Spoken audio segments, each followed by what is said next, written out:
ทุกข์ก็หามาเบียดพัดกันเทื่อหน้าจะมาเยี่ยมยามแย้กินข้าวง่ายบ้านนา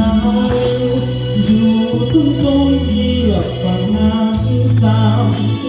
เห็นสาวลมอาบน้ำใต้ฟ้าสีขาวงามบ่ายจงส่งลุยทางน้ำสาวน้องยังหยิบน้ำแต่อายสาวพันเรือมามองมาไกล